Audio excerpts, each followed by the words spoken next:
สวัสดีค่ะมาพบกันอีกแล้วนะคะกับมายสะพายตุรกีมีนาเองค่ะวันนี้มาชวนทำชูโรสนะคะหรือปลาท่องโกสเปนนั่นเองแต่เป็นแบบ 2 in 1นะคะเป็นแบบสไตล์แม่บ้านเลยคือลูกชายมีนาเนี่ยอยากกินเอแคลร์มีนาอยากกินปลาท่องโกสเปน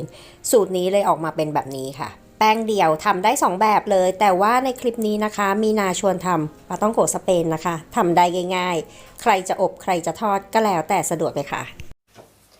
มีนาใช้มาการีนนะคะนี่ยังไม่ได้ตั้งไฟนะมาการีนก็ได้หรือเนยก็ได้100 กรัมค่ะช่วงนี้ใช้แต่มาการีนเพราะว่าเนยมันแพงน้ำเปล่าค่ะ200 ml 200 ml นะคะแล้วก็เกลือนิดนึงเกลือป่นค่ะนิดนึงนะคะใส่ลงไปเลยตั้งไฟค่ะมีนาอยากกินปลาต้องโกสเปนแต่เขาเรียกว่าอะไรมีนาจำไม่ได้ละชื่อสวยๆนะแต่ว่าลูกชายอยากกิน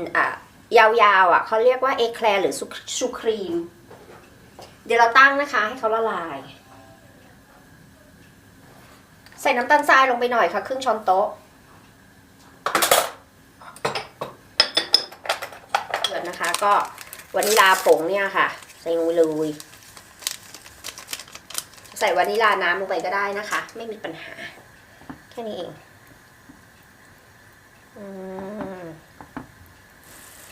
พอเขาเอาให้ละลายนะเอาให้ละลายให้หมดอย่าให้เหลือ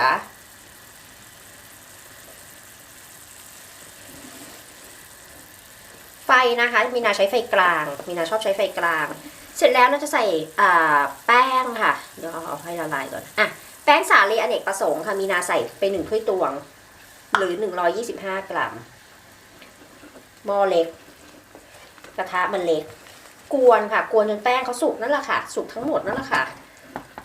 ใช้ใหญ่กว่านี้ได้นะแต่ของมีนาล้างหมดอยู่ในเครื่องล้างจานหมดทุกอันนี่แค่นี้เองค่ะผัดจนแป้งเขาสุกเท่านั้นเองคนปกตินั่นแหละ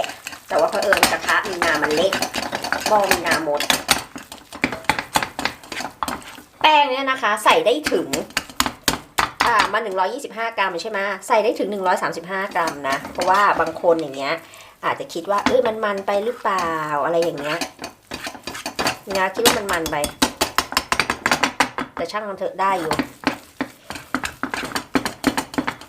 ปิดแก๊สแล้วค่ะไม่ได้เปิดแก๊สนะคะ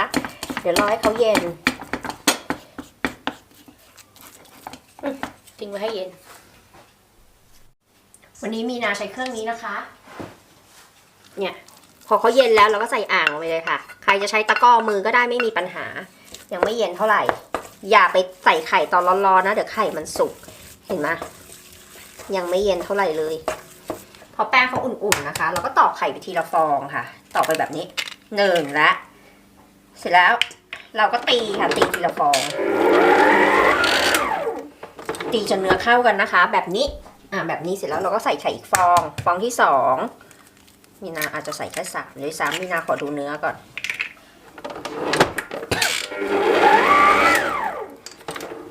ขอปาดอ่างนิดนึงคือถ้าใครใช้อ่างผสมแบบนี้นะคะมันจะต้องปาดอ่างช่วยกันเนาะนี่เห็นไหมคะเดี๋ยวใส่ฟองที่3น่าจะใส่แค่3 ฟองแหละมีสูตรแล้วก็มา4 ฟองเนาะ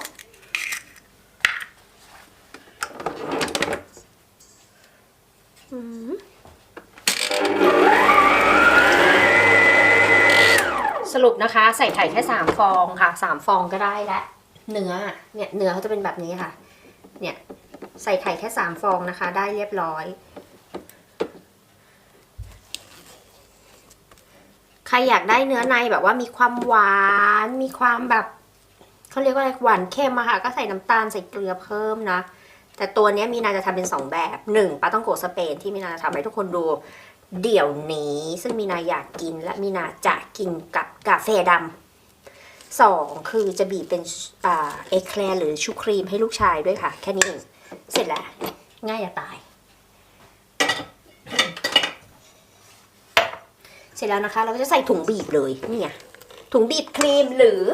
ถุงพลาสติกธรรมดาก็ได้ถุงพลาสติกแต่ว่าใส่หัวบีบนะแล้วแต่เลยค่ะมีนาใช้หัวบีบแบบนี้นะนี่หัวบีบแบบนี้นะคะใครไม่รู้จะไปซื้อที่ไหนก็ซื้อที่เพจนะที่เพจเป็นหัวบีบ 5F นะคะ FT หรือว่าเป็นหัวบีบแบบอย่างอื่นก็ได้แต่ว่าเป็นแบบนี้หัวกลมก็ได้เนี่ยค่ะเวลาเราของใส่นะเราต้องหาแก้วมาใบนึงก่อนครีมอะเวลาเราจะใส่ครีมหรือใส่อะไรก็แล้วแต่ค่ะเราต้องตั้งเป็นทรงแบบนี้เสร็จแล้วก็ใส่เขาเข้าไปแบบนี้แล้วก็ปาดสอนทุกอย่างเนาะแม้กระทั่งใส่ถุงครีมเนาะมันก็ต้องสอนกันนะบางคนก็ไม่รู้นะเมื่อก่อนมีนาก็ไม่รู้ค่ะอย่าไปอายที่จะเรียนรู้อ่ะเนี่ยเนื้อต้องเป็นแบบเนี้ยเห็นไหมปลาต้องโกะสเปนเราจะเอาไปทอดนะคะแต่มีนาจะทำนิดเดียวนะแต่ใครอยากจะทำเยอะๆก็แล้วแต่ใส่ตู้เย็นไว้แล้วค่อยเอามาทอดอีกทีได้ไหมคะอันนี้ไม่รู้ค่ะเพราะว่าอย่างไม่เคยทำแล้วกินเลยแล้วก็อีกส่วนหนึ่งเอามาทำเอแคลร์ให้ลูกชายแค่นี้เอง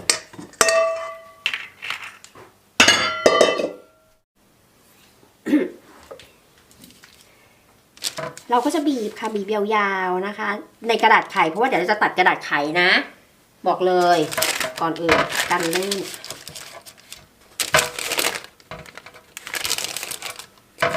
อยากได้ยาวอยากได้สั้นขนาดไหนก็ได้เหมือนกันนี่มินาจะทำไปให้เพื่อนบ้านด้วยพี่ที่เขามาช่วยทำความสะอาดบ้านนะคะสัญญาเขาไว้ว่าเดี๋ยวหนูทำให้วันแม่นะจะบีบเป็นลูกหัวใจเลยนี่จุดอย่างเงี้ย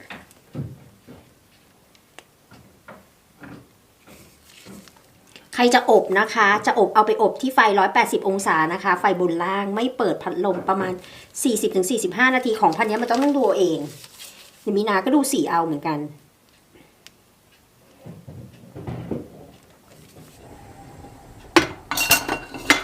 วางไปเลยค่ะกระทะใส่น้ำมันลงไปค่ะน้ำมันพืชค่ะมีนาใช้น้ำมันดอกทานตะวันค่ะที่นี่มีแต่น้ำมันดอกทานตะวันกับน้ำมันข้าวโพดเนาะใส่ไปนิดหน่อยมีนาถึงได้ใช้กระทะเล็กไงจะได้ไม่เปลืองน้ำมันเดี๋ยวรอให้ไฟเขาร้อนปานกลางนะคะแล้วเดี๋ยวเราทอดกันเนี่ยนะคะพอน้ำมันร้อนแล้วนะเราก็เอาตัวนี้ใส่ลงไปแบบนี้สักพักเดี๋ยวเขาก็จะล่อนออกมาเองนี่นะคะเขาก็จะล่อนของเขาออกมาเองเห็นไหมแค่นี้จะกลับด้านตัวนี้ที่บีบไว้แล้วนะคะแล้วก็วางไว้ข้างๆอย่างนั้นนะคะทิ้ง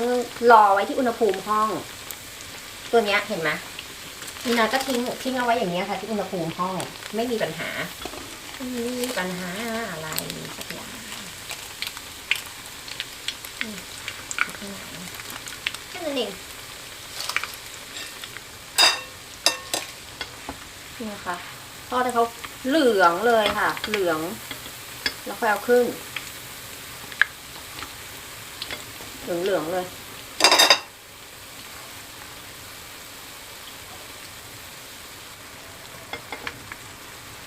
ทอดให้มันแบบว่าเหลืองเลยก็ได้ค่ะกรอบๆเกรียมเสร็จแล้วค่ะเอาขึ้นได้เลยนี่นะ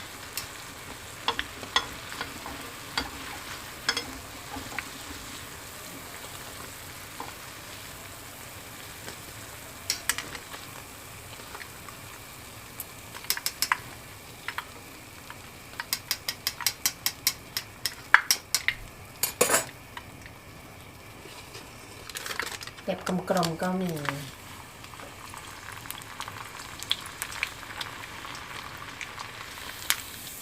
ใส่พริก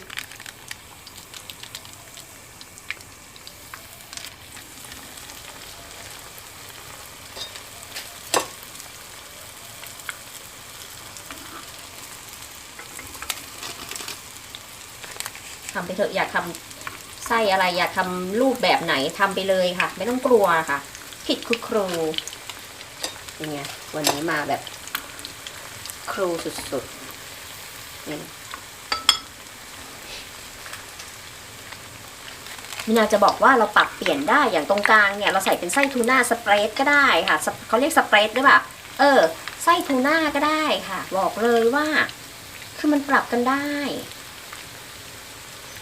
อร่อยจะตายนี่เห็นไหม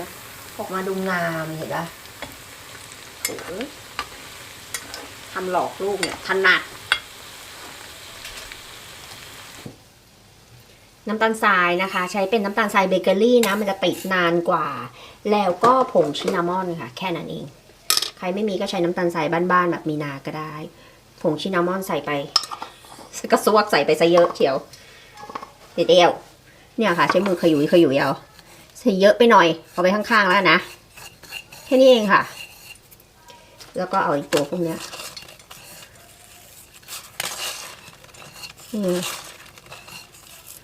แค่นี้เอง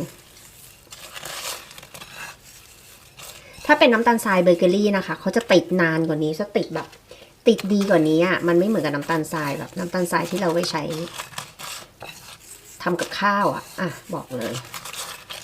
แต่ว่ามันก็จะติดอยู่ในอนูเขาอะนะ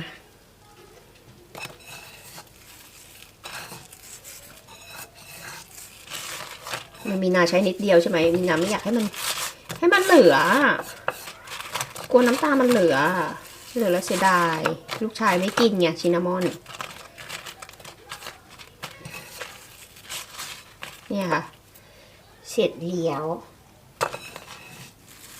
ง่ายจะตายแต่ว่ามีนาไม่รู้รสชาตินะเพราะมีนาไม่เคยกินปลาท่องโกสเปนนะมีนาก็ทำในแบบว่าในแบบของมีนานะแบบประยุกต์แบบว่าลูกก็กินได้ตัวเองก็กินได้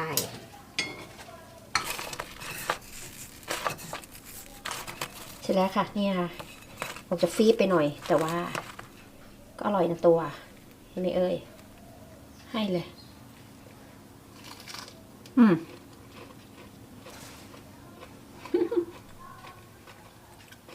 คือมันไม่ได้กรอบแบบกรอบกรุบๆมันจะมีความเป็นแบบ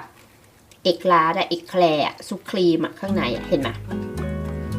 นี่แหละคือมีนาก็ไม่ได้เคยไปกินนะเนาะลูกชายมาแล้วค่ะเดี๋ยวขอไปหาลูกชายก่อน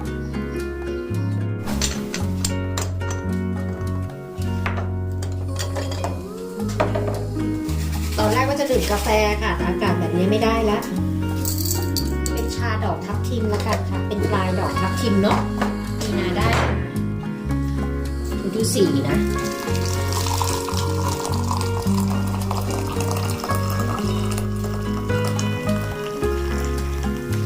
สีจะออกแดงๆใส่เยอะหน่อยจะออกแดงๆ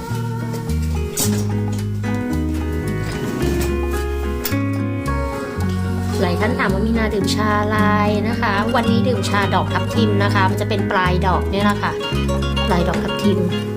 ทิ้งไว้หน่อย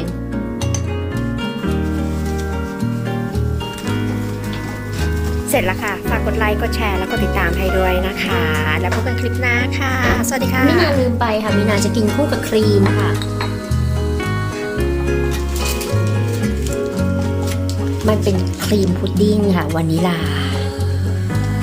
ขาวว่องน่ากินจ้ะนี่ลูกชายกินคู่กับนี้ค่ะ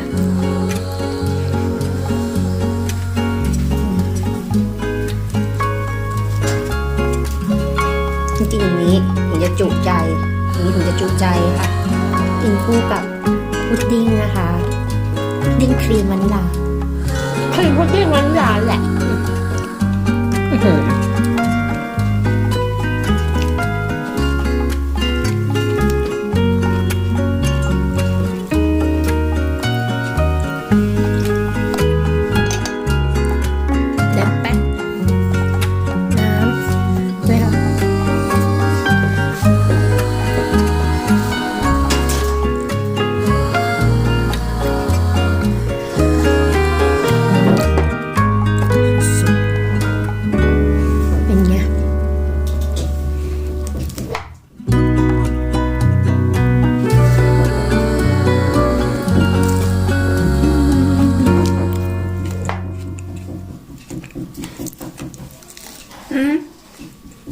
ครีมตัวนี้ทำไงเหรอ เดี๋ยวทำให้ดู ตอนทำไม่ได้ถ่ายวิดีโอไว้